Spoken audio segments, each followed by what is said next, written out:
Enfin, on pense souvent à entretenir nos fenêtres, mais pourtant la porte est l'endroit le plus sollicité. On rentre, on sort à chaque jour, puis plusieurs fois par jour.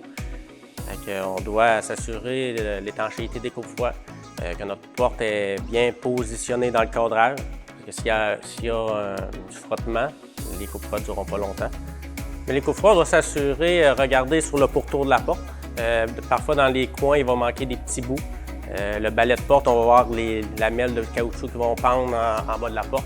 Il y a les polyflex, petits coupe-froids collants qu'il y a souvent sur le pourtour de la porte qui a envie de décoller, qui manque des petits bouts. C'est vraiment de vérifier l'état général et le positionnement de la porte dans le cadrage. Si on ne prend pas le temps de bien vérifier ça, c'est sûr qu'à l'hiver, on peut avoir de la condensation sur le bord de la porte, une poignée de porte qui va geler excessivement, de la neige qui va rentrer dans le bas de la porte. C'est sûr que c'est pas efficace, là. C'est toutes des choses qu'on peut prévenir.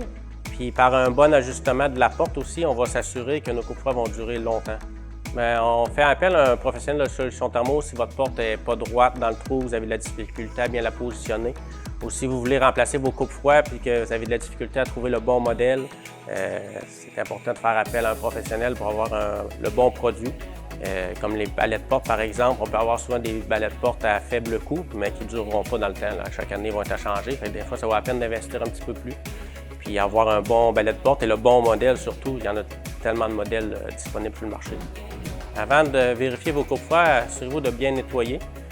Par la suite, vous allez pouvoir vérifier les coupe-froids dans les coins, s'il manque des petits bouts.